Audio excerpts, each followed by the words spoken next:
Mina olen Kristel Aasled ja ma olen näitleja ja laulja vist.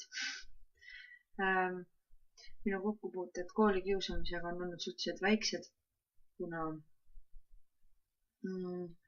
kool Kuressaares, kus mina käisin, ma ei ütleks, et ma väga palju oleks täheldanud sellist kiusamist või väärkohtlemist. No muidugi oli sihukest tõgamist, aga mitte kunagi sellist kurja nalja, mis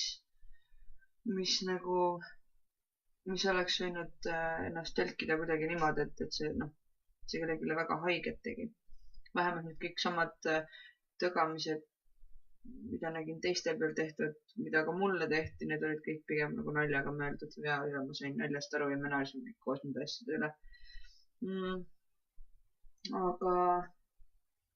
Aga nii palju, kui ma olen kuulnud erinevatest koolikiusamistest, siis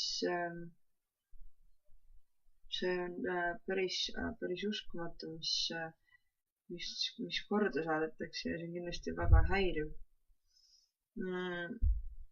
Ma ei ütleks, et ma oleks kordagi näinud, ma vähemalt ei meenu, et ma oleks näinud pealt koolikiusamist niimoodi otseselt. Meil oli tõesti üks väike poiss, kes käis ise iga vahetund nii-öelda tüli norimas, et suuremad poisid teda nii-öelda kiusaks. Ja siis nad nagu panid teda tagumikku pidi prügikasti, aga ta oli jälle kõps järgmine vahetund tagasi. Et see oli ka siuke sõbralik pigem. Aga kui koolikiusamist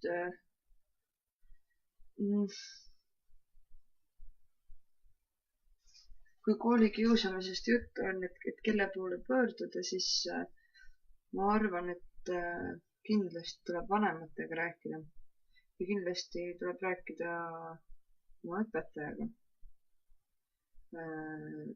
Ja kui vanemad ei kuula, siis ma tahaks loota, et on kas vanavanem või tõesti kõige parem abimees muidugi õpetaja. Sest et ta on seal kohe juures ja ta enam-vähem teab neid käitumismaneere, mis lastel võivad olla. Ja ma arvan, et õpetaja juurde on kõige mõistlikum minna abi paluma. Kuidas tunda ära õiget sõpra? Õige sõbra sa tunned ära selle järgi, et kuidas te koos klikite, nii-öelda. Õige sõber on sul igal juhul olemas, ta on alati su kõrval. Ta ei palu sult seda, et sa talle iga päev helistaksid, aga ometi sa tead, et sa võid iga kell talle helistada. Ja õige sõber on see, kelle sõprus sa tunned 100% vastu. Ma arvan, et niimoodi tunneb õige sõbra ära. Midagi, mis annaks enesekindlust. Uskuge endasse. Inimesed kipuvad ennast alahindama ja mitte push ima rohkema poole kui see, mis nad teevad või see, mida nad lubavad endale teha.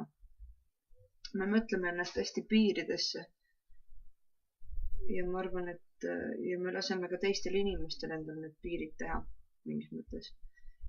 Et ma arvan, et uskuge endasse ükskõik, mida teised ütlevad.